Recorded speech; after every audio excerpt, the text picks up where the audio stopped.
Lara walked down the hallway with confidence, yet remained almost invisible, the way people do when they've learned to be polite even in their footsteps, careful not to disturb, not to draw unnecessary attention, not to make a sound that could disrupt someone else's important silence, although it was precisely that silence she was about to enter, hoping, she thought, to ask for a chance to be useful. She had been invited to an interview, formal as the email stated, as part of the review for the position of project data analyst. She wasn't expecting miracles, didn't nurture illusions. She simply put on a dark dress that concealed the fatigue in her shoulders, tied her hair in a bun, wore glasses that had long become more of a shield than a tool, and boarded the metro, bringing with her one resume, one hope, and one well-rehearsed habit: to avoid eye contact until asked. The building's lobby greeted her with cold luxury, mirrored glass walls reflecting people with coffee and phones, each of them seeming like part of the world she hadn't belonged to for several years now, not because she couldn't, but because she no longer knew where to begin being visible again. At reception, they didn't ask for her name, only her application number. After checking the database, the flawlessly made-up receptionist gave her a professional, almost automatic smile. "You're expected on the 5th floor, meeting room 3. The elevator, as it ascended, made a sound like a new stack of cash being handled, and Lara caught herself realizing she'd forgotten what meeting rooms looked like without drawn blinds and worn-out folders, without the smell of cheap toner and the anxious fatigue of overworked employees. But when the door opened, she saw that this office was different. Meeting room 3 was, in fact, glass-walled, bright, with a long table and a screen on the wall displaying the company's logo. Brainrise, innovations that work for you. And in that moment, in a single second, something inside her broke because she knew that logo, not from ads, not from the news, but from her own drafts. That was almost exactly how she had titled her student project 10 years ago, the one she had worked on through countless nights, taken to conferences, and eventually sent to the wrong email address, trusting someone who had promised to help get it out there. Then the project disappeared. No reply, no feedback, and a year later, it reemerged as a registered startup, just with different names in the credits. She never went to court, never went to the media, never went anywhere. She simply closed her laptop and never opened that folder again. And now, she stood in the meeting room of that very company, applying for a position as a data analyst in the company built on her idea.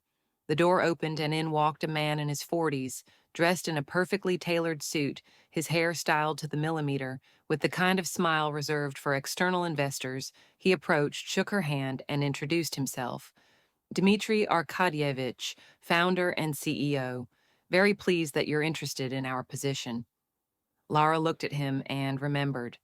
The name, the signature on that email, the email that had promised to review and give feedback. Now he was the founder, and she, the candidate. "Tell me, please," he said, sitting across from her. "What have you been doing these past years? Why did you choose us?" Lara smiled. Inside, it was quiet, very quiet, like it gets before a storm, the kind that gathers slowly, methodically, before reminding the world whose sky it really is.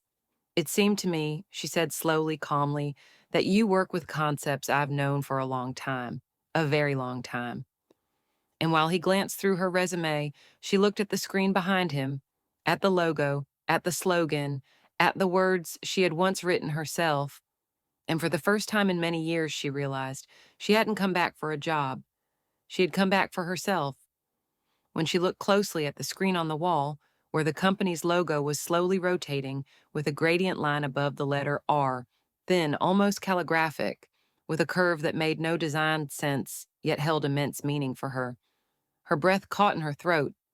That curve, that line, that detail wasn't from their presentations or someone else's design brief. It was from her old notebook, the one she had filled one night between sips of black coffee and the fading remnants of self-belief, where she had sketched that exact element.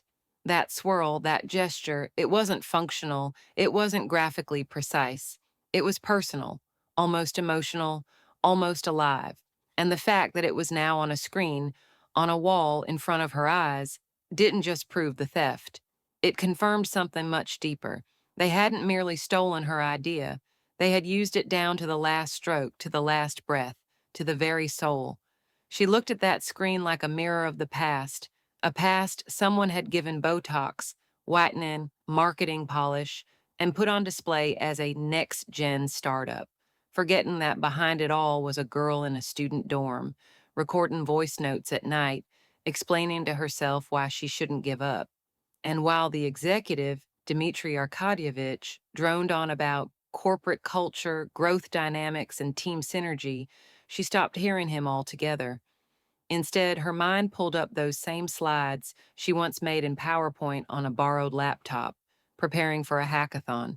How she outlined them in marker, how she scribbled potential slogans on scraps of paper. And one of them, innovations that work for you, was never a strategy. It was a plea. She just wanted to prove that ideas could serve not only those who shout the loudest, but also those who quietly do the work. And now, years later, those words, stripped of context, polished, and rebranded, hung on the wall like an award given to the wrong person. And you, if I may ask, where did you work before? Dimitri's voice pulled her back to the table, to the meeting, to the role of candidate that she now wore like a coat out of courtesy. I worked with archival projects, she said softly, without looking up, mostly with things others consider outdated. He nodded, jotted something down in his notebook, then shrugged with a rehearsed chuckle. You know, I think that's actually a useful background. Here we're building the future, but with respect for the past. Though really no one can ever prove who invented what first, right? The world of ideas, it's not copyrighted. The phrase hit her like a silenced bullet, not loud, but deadly accurate. Sometimes, she said calmly, an idea finds its creator, even if someone tries to forget them. He didn't understand, or pretended not to, but she did.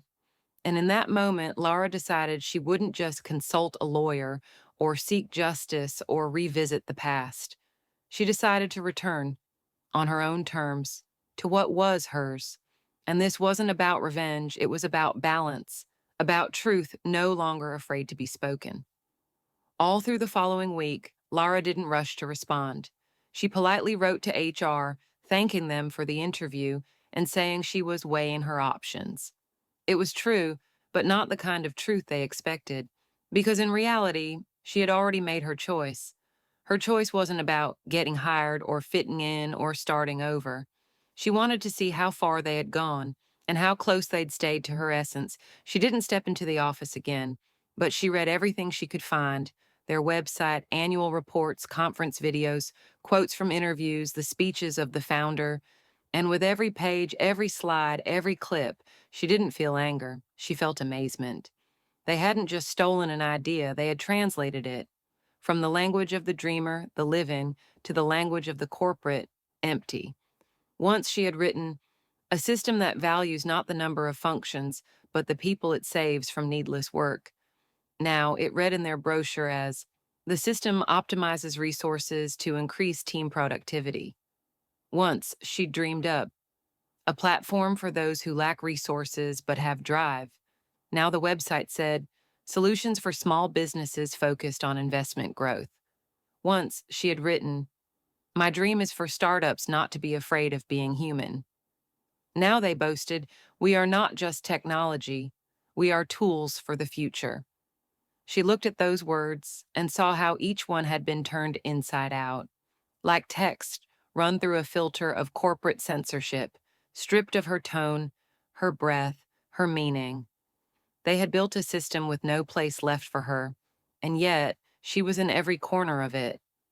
One day, she came across a video of their pitch at a 2016 startup forum. There he was, the same Dmitry. Behind him, a presentation screen, and one phrase at the bottom of the slide. Inspired by thoughts born in a dorm room when all you have is an idea and an electric kettle. And that's when it hit her. He knew what he was doing. He remembered. He hadn't just used her idea. He had packaged it as his own, with just enough believable nostalgia to make any investor melt. He didn't just take the concept. He took the story, her story. That same night, she dug out the old flash drive, that one, with the project titled A System for Growth, not for reports, for people. She opened the file. It was still a doc, no formatting, no polish, but full of the same voice, the same girl who once believed the world could be changed, without becoming like it. She wouldn't sue, wouldn't demand compensation, wouldn't write an expose. She would rebuild, but this time, the right way, with honesty, with depth, without the fake polish. She knew she wouldn't have a million right away, but she would have the truth, and a voice, and the freedom to no longer hide, and that would be enough. Lara didn't call anyone. She didn't write angry posts, didn't make public statements, didn't seek support on social media, didn't organize flash mobs, and didn't demand public recognition, because she understood if you fight for truth on their field, you lose. Their field is made of mirrors, where everything reflects and distorts exactly the way those in the spotlight want it to, bending the story to fit them. Instead, she simply turned off her phone, closed all the company's tabs, erased their presentations from her bookmarks, and opened a blank page, white and silent, like the notebook where it had all once begun. And for the first time in many years, without worrying that she should do it differently, that people won't get it, that this is too personal, she just started to write. Not an article, not a business plan, but something that existed in between thought and world, between idea and realization, between the person with no resources and the one who knew what it meant to be stolen from.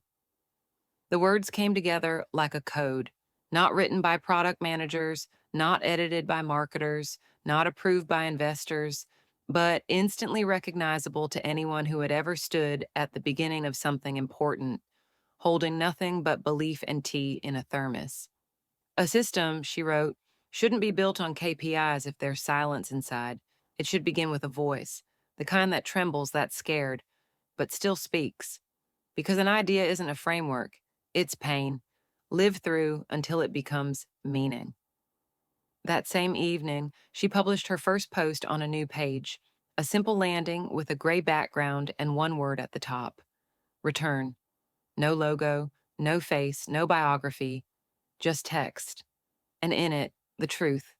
No pitch, no join now button, no polish. She wasn't asking anyone to follow. She was just telling the story, how she came up with the idea, how she shared it, how she trusted, how she disappeared, how she stayed silent, and how, all this time, she kept hearing the same voice inside her. As long as you remember, it isn't over. She didn't expect a response. But by morning, there were 3 emails in her inbox. One from a woman in Kazan who recognized in the interface description the same prototype she once sketched on paper but never submitted to a hackathon. The second from a guy in Georgia who wrote that his idea had been borrowed and he was ready to give up. But after reading her post, he remembered why he started. The third, unsigned, just one line. I was your mentor during the first stage. I stayed silent. I'm sorry, I'm reading now, and I'm listening. It wasn't recognition. It wasn't revenge. It was return. She decided the new version wouldn't be a platform for products. It would be for people, not for those who speak louder, but for those who once went quiet. They didn't come with noise, with flags or demands, didn't post bold manifestos or selfies captioned, "Justice served." They simply wrote, at first cautiously, as if afraid their message would end up in the wrong hands, that someone might be watching, that once again they wouldn't be heard, or worse, they would be twisted, turned into another case study, another cover, another tool in someone else's polished grip. But with each new sentence, each email sent, something pulsed beneath the words, something unmistakably real, a thirst for return, not in space or career or title, but in voice, in presence, in the simple, defiant proof that they still existed, that the idea taken from them wasn't their ending, that maybe they hadn't screamed, but they had kept living with their story, with that little draft saved in a phone, with the notebook buried in a desk drawer, with nighttime thoughts that never quite left. Lara read those messages like one reads archives, with breath held, with care, with reverence, because she understood every person who had dared to write wasn't just sharing a memory. They were unearthing something long buried beneath shame, pain, or indifference. And now, recognizing themselves in her voice, they were discovering a strength they had once mistaken for a mistake. One man wrote that he once submitted his idea to an accelerator and even passed the first round, but then the project was abruptly canceled. A year later, he saw an eerily similar platform under a new name, new authors. He realized he had no proof, no registration, no copy, no archive. So he said nothing, worked an ordinary job, until he read Lara's post and understood he wasn't the only one, and he wasn't to blame. Another woman wrote that in university she'd designed a visual learning system for children with hearing impairments. She had presented it to her department, and a few months later saw a similar project used in the department's promo campaign. Only her name was gone. She decided her ideas just weren't worth it. She left the field entirely, but she always felt like a piece of her had been abandoned, somewhere no one even knew was hers. Only after reading Lara's words did she realize, you don't have to disappear. You don't have to erase yourself.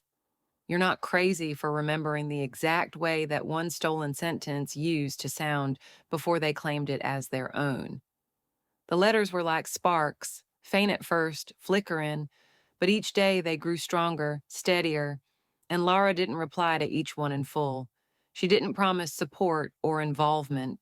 She simply said, I hear you. And it turned out that was enough.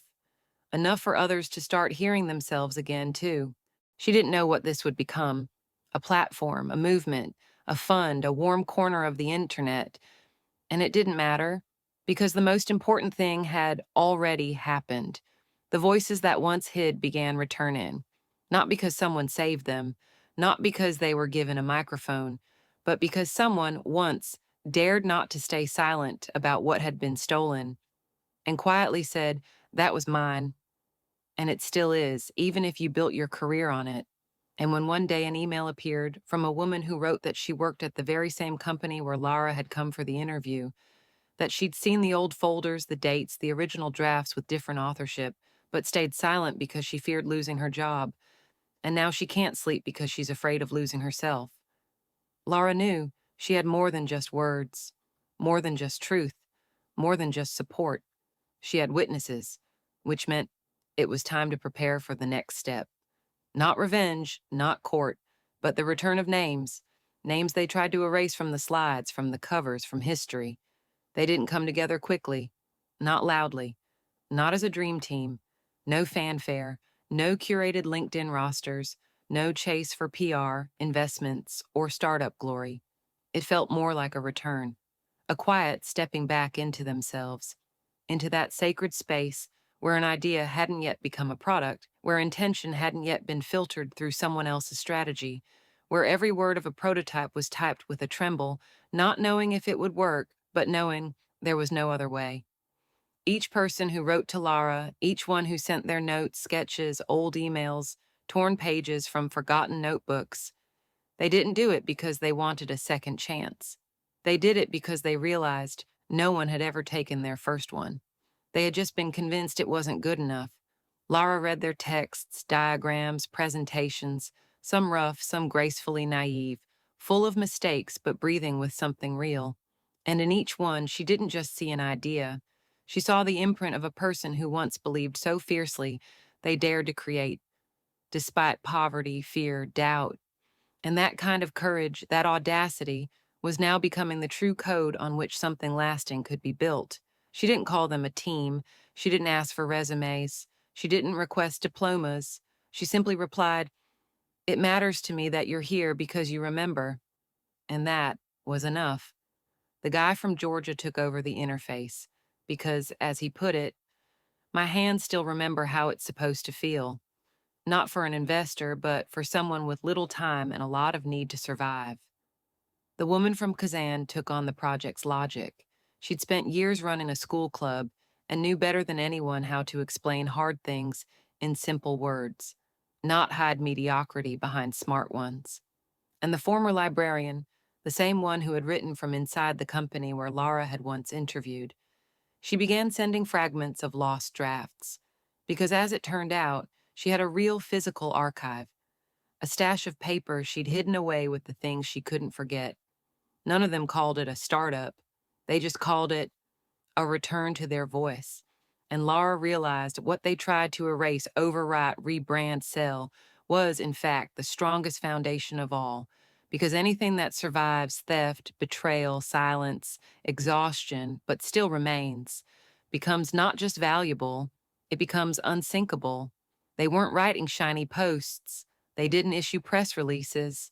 They weren't pitching to investors. They were writing code, editing text, choosing colors, testing interfaces, but above all, they were rewriting memory, their own. And this time, no one else would decide how it sounded. And one evening, when Lara looked at the draft of the new platform's homepage, no logo, no slogan, just one line centered on the screen. If you still remember, you're not alone. She understood. Now it begins. The real beginning. Not because they were finally ready, but because no one could ever silence them again. She sat across from the screen where the final version of the homepage was slowly loading, not with the drumbeat rhythm of flashy presentations, not with polished visuals, not with acidic animations meant to impress the user at first click, but with that same calm, warm design they had discussed for hours, remembering what a safe space should feel like when you come not to boast, not to prove, not to sell, but simply to be heard. They didn't announce the launch, just publish the page. No ads, no promos, no celebrity endorsements. Just a short message in a closed group for writers, another in a freelancers chat for developers, and one more in a thread for former startup hackathon participants, most of whom had long since burned out, joined corporate jobs, or simply grown tired of the endless race to become someone before it's too late. And yet, within an hour, the site crashed, not from hate, not from critique, but from the sheer number of people recognizing themselves in the story, in the words, in the voice, in that feeling that someone gently touches your shoulder and says, "No, you're not crazy. You really did come up with it. You really were the first. You didn't forget. You were forgotten, but you didn't disappear." Lara didn't smile, didn't throw her hands up in triumph, didn't post a story. She just sat there, looking at the server dashboard, at the dozens of messages pouring into the admin inbox, silently repeating to herself, "Quiet. This is the real thing now." The messages were varied. Some told how their text had been turned into someone else's speech. Some, how their idea went to a department and then reappeared with another author's name. Some, how their thesis was revised by professors and coincidentally presented on behalf of the university. And some simply wrote, "I don't know who took it, but I know it was mine. And now that you've written this, I'm no longer ashamed that I still remember." And that's when Lara understood. Their platform wasn't a product, it was a recognition. Recognition that truth might not have a form, but it always has a root. And even if someone else's tree grows from it, that doesn't make it theirs. Later, they added a simple feature to the interface: restore authorship. It didn't offer legal protection, didn't summon a court, it just allowed people to tell their version as it was, with mistakes, with unproven details, with doubt, but with the right to be heard. And it turned out that was what mattered most, not to prove, but to be heard, just once. And when one day they received a message from that very company where it had all begun, offering to meet, discuss a potential partnership, and draw lessons for the future, Lara didn't reply because she knew if someone comes not with recognition but with an attempt to negotiate, it means truth has already won, because now it no longer belongs to one. It belongs to everyone who remembers. She never thought she would send the letter. She had been reading everything since day one, quietly, late at night, when everyone else was asleep. She would open the page, scroll through other people's stories, scorched, unfinished, familiar, and every time she would stop herself mid-thought. Too many years had passed, too much had been erased, too many voices had said, "Come on, it's no big deal. Everyone steals from everyone. If you didn't take it to court, it's your fault. And she had almost believed it, almost accepted that a name is something you can give away, lose, forget, and still keep on living. But then she saw a comment that read, "If you still remember, it was yours." And suddenly, silence became impossible. Her name was Maria Vetrova. 8 years ago, she'd been part of an educational initiative where she proposed a module called Recognition Through Empathy, a tool for children to learn not just through facts, but through feelings, with stories told from the perspective of objects, animals, even people from the past. She spent dozens of hours shaping the concept, illustrating it, creating a guide. But when she was told the project was too unconventional, she let it go.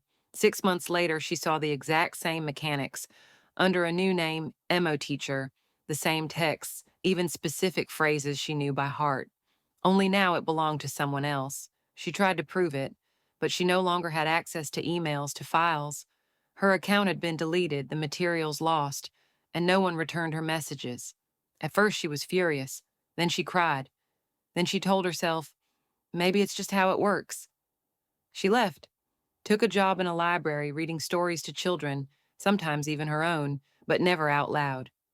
And now she was sitting in front of her screen, typing with trembling fingers her first letter. Not one of blame, not of accusation, just a request. Can I just tell you what happened? And so she did. Lara read her letter slowly, then reread it. There was not a single demand, only one sentence at the end. I just want my name to be near what I made, even if no one sees it. And Lara understood. This was the first request for restoration, the first page where a creator takes back what had once been part of them. They made a dedicated post for Maria, not an article, not a case study, just a page, no headlines, no loud slogans, just her story, and at the bottom, her name, her real name, with a date, and the final line she had written, I don't want them to apologize. I want the children to know this story was born with me. The response wasn't loud, but it was deep. A few hundred views, comments. One man wrote, I read about Emo Teacher and used it with my son. Now I know the thanks belong not to the one who sold it, but to the one who created it. Someone else said, they stole my idea too.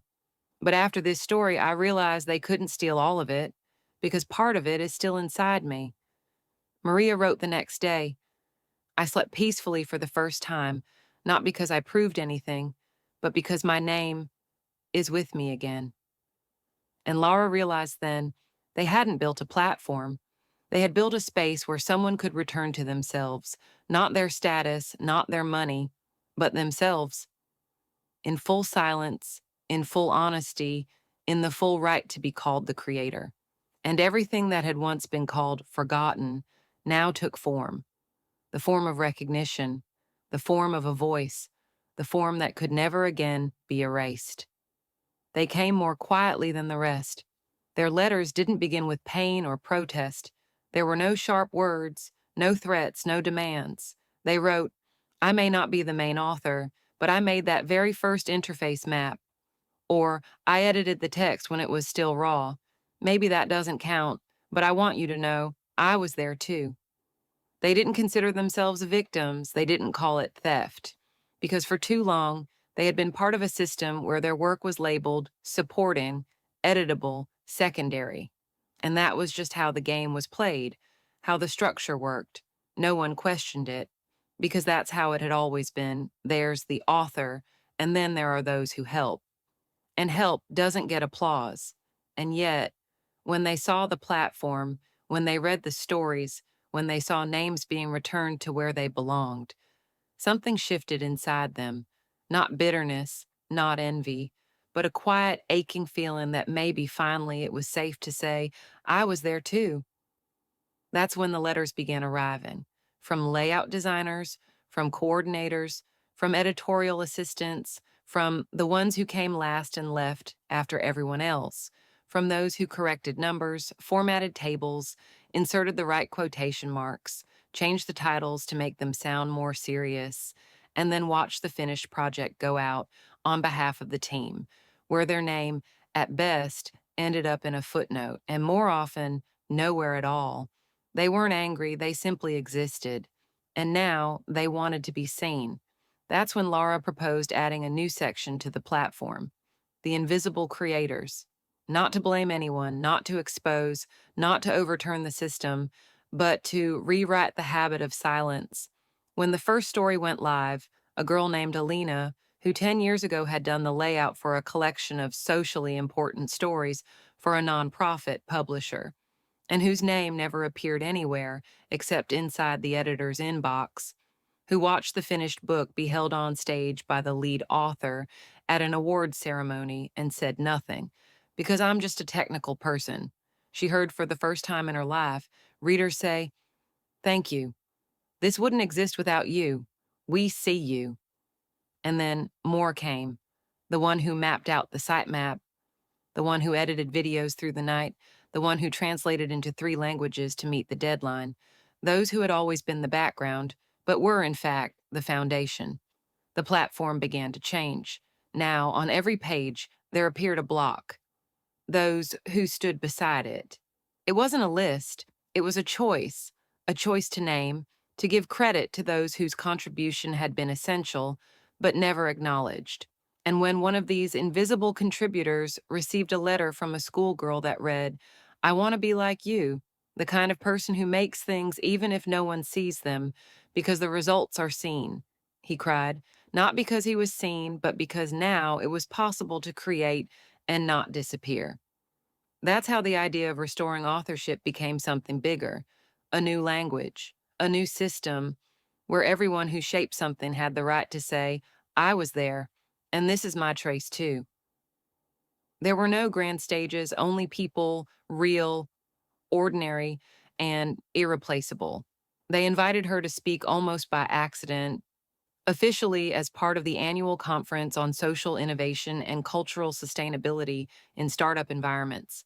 The invitation was nearly formulaic, even a bit stiff, beginning with the line, "We would be delighted to have you as a speaker to share your experience of transforming a personal story into a public movement." If Lara hadn't known the author of the message personally, she might have declined, because everything about the invitation reminded her of what she had deliberately left behind: the showroom politeness, the polished phrasing, the desire to display rather than listen. But she did know who had written it.